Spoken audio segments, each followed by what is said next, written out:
Mi nombre es Gino Reyes Vaca, soy actualmente el decano del Colegio de Psicólogos de La Libertad, Consejo Directivo Regional 7. ¿Cuáles son los factores que construyen conductas delictivas en un adolescente? Bueno, hay que decir que en el asunto que tiene que ver con conductas antisociales, disociales o ya procriminales o delincuenciales, hay una cuestión multifactorial. Eso quiere decir que concurren varios factores de tipo social, económico, psicológico. Entonces resulta muy difícil poder precisar o establecer la preponderancia de uno de estos. En todo caso, yo diría que, como ocurre en otros fenómenos, esto tiene un origen multifactorial. ¿La violencia en el hogar y en otros entornos de interacción, como el colegio, influye en el comportamiento de un adolescente para que evolucione a conductas delictivas? Claro que sí.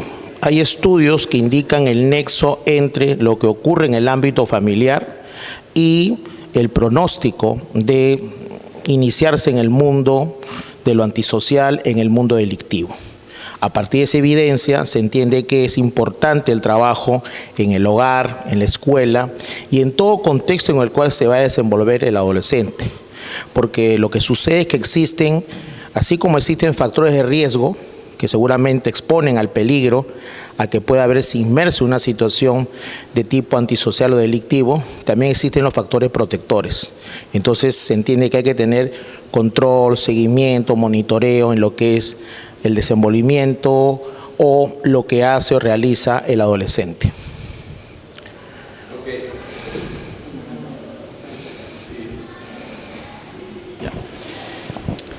Los factores de riesgo como la pobreza y la delincuencia en el lugar de residencia, ¿también promueve a conductas delictivas en los adolescentes?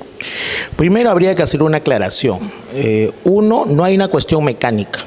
No se niega que condiciones tal vez de precariedad, estrechez económica pueden condicionar, propender a que un adolescente seguramente cometa una conducta infractora. Pero no se puede afirmar que necesariamente ser pobre o vivir en situación de pobreza te va a llevar a la delincuencia y la criminalidad. ¿Cuáles son los delitos más cometidos por un menor de edad? Bueno, básicamente los que tienen que ver, si pensamos ya en el Código Penal, en aquellas cuestiones que van de la mano con el hurto y el robo. Y asimismo otra cuestión que también es muy frecuente, claro, en este caso no estamos hablando de tráfico ilícito de drogas, pero sí estamos hablando que el adolescente está muy propenso a lo mejor a iniciarse en el consumo de una sustancia psicoactiva y eso puede conllevar a que él, en la necesidad de seguir consumiendo, cometa ciertas cuestiones infractoras. ¿Cómo evoluciona la conducta delictiva en un adolescente?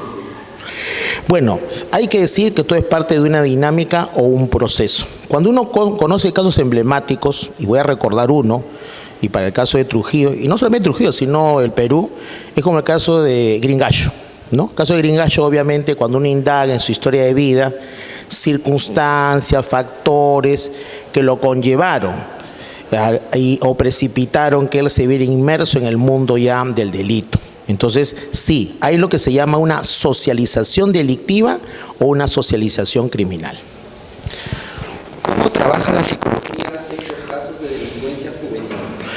Bueno, realmente nosotros hacemos labores diversas. Tal vez en la cuestión ya más puntual, cuestiones de tratamiento e intervención, pero consideramos que algo prioritario es la prevención. Es decir, tenemos que anticipar, tenemos que prevenir que se inicie un adolescente en el mundo delictivo. ¿Y eso qué implica? Eso implica trabajar varios aspectos, trabajar su vida emocional, trabajar su vida familiar, trabajar su vida social.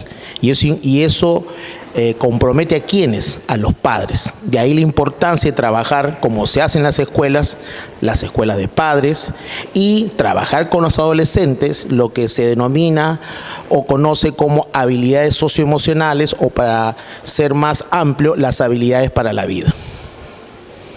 ¿Alguna vez atendió algún caso relacionado a delincuencia juvenil? Mi experiencia va, en primer término, trabajando no tanto directamente o tratando de modificar eso, ya que cambie la evolución de su vida delictiva un menor. Mi experiencia va con prevención, es decir, evitar que adolescentes, chicos y chicas se vean inmersos en el mundo del pandilleaje, el delito. Y otra experiencia que he tenido es el trabajo también en el ámbito de lo que es la intervención en adicciones. Yo he tenido la experiencia de trabajar con personas, tanto mayores como menores, que al verse inmersas en el mundo de las drogas, lamentablemente, eso les conllevó a iniciarse en el mundo del delito. Desde la psicología, ¿cómo evalúa este problema en Trujillo? Estudios tenemos, iniciativas hay y estamos comprometidos los psicólogos. Un ejemplo, y creo que es clave, es el asunto de la prevención. Y algo que, si bien es cierto que mencionan autoridades, pero lamentablemente no se da el apoyo suficiente o no se logra concretar lo que manda una ley que se conoce como la ley anti-bullying, que señala que forzosamente tiene que haber un psicólogo en un colegio, es el trabajo justamente en el ámbito escolar. Cuando uno conoce, sabe de casos de abuso, de maltrato, de acoso escolar, estamos hablando de futuros, ¿no? Personajes que a lo mejor ya iniciados en el ámbito escolar, siendo victimarios, siendo agresores, siendo acosadores, eso no va a cambiar y seguramente más adelante ellos mismos serán quienes ya cometan otro tipo de actos. Y en el caso obviamente de las víctimas, seguramente si no se hace algo por ellas, también son personas que lamentablemente se puede echar a perder si es que no se les da el soporte, el sostén, la contención que deben tener para entender, comprender que lo que les pasó, sucedió, implica una cuestión que deben procesarla, asimilarla, trabajarla y seguir adelante para que de la mejor manera se realicen como personas. ¿Cree que las leyes actuales son las adecuadas para tratar la delincuencia juvenil?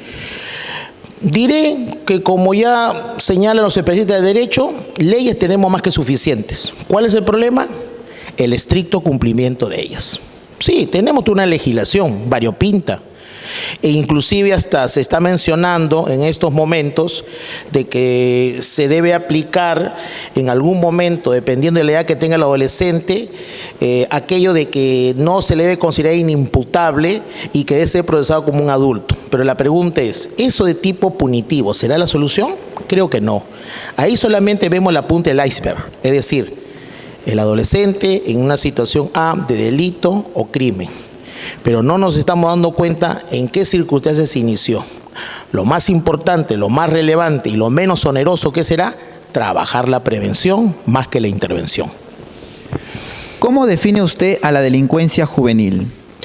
Bueno, ahí se menciona el caso de adolescentes y jóvenes. Estamos hablando de la comisión de hechos que tienen un carácter antisocial e infractor.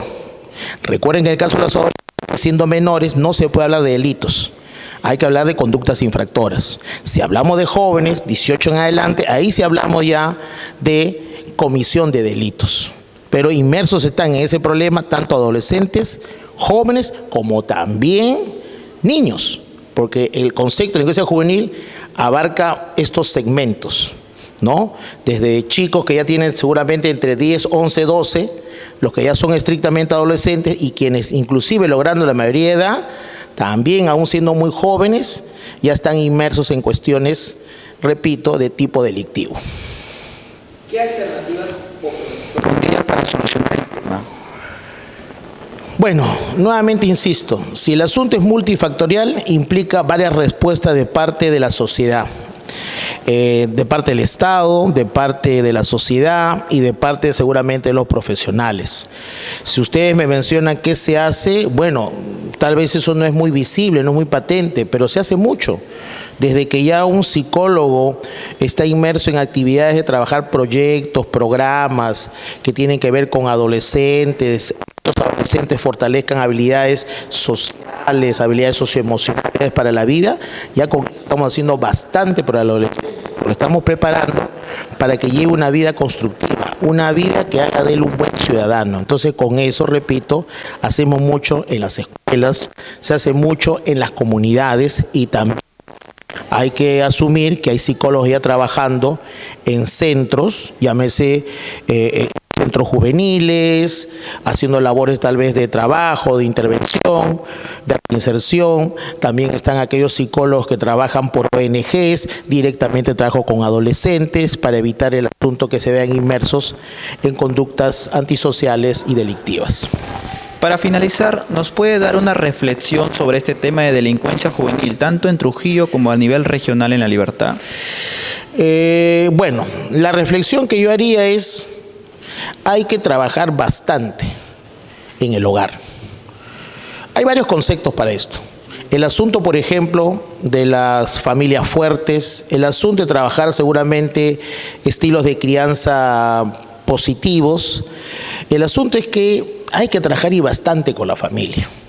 Hay que poner por delante seguramente el diálogo, la comunicación, el entendimiento y la comprensión que debe generar un padre hacia sus hijos. Pero eso sí, teniendo en cuenta el asunto de la disciplina, el principio de autoridad. Lamentablemente hay que decirlo, que eso se ha perdido. Entonces eso también nos da una idea de ¿qué? De crisis de ¿qué? De valores. Nuestro país hoy en día, cierto, muy aparte de una crisis económica, hay una evidente crisis moral, una crisis de valores. Y entonces es ahí cuando es muy difícil esperar que los niños, los adolescentes respondan satisfactoriamente a ciertas exigencias o que se encaminen de la mejor manera cuando lamentablemente tienen modelos que no son los más adecuados, no son los más idóneos. A falta de estos modelos, definitivamente resulta muy difícil encaminar a estos adolescentes. De ahí la importancia que cada familia sea capaz de ejercer una cuestión de monitoreo y control, pero también de comunicación, diálogo, un proceso de dinámica fluida y permanente con los hijos para saber en qué andan estos y obviamente a tiempo prevenir cualquier cuestión que sea indeseable. Muchas gracias, señor Junior. Ok, gracias a ustedes.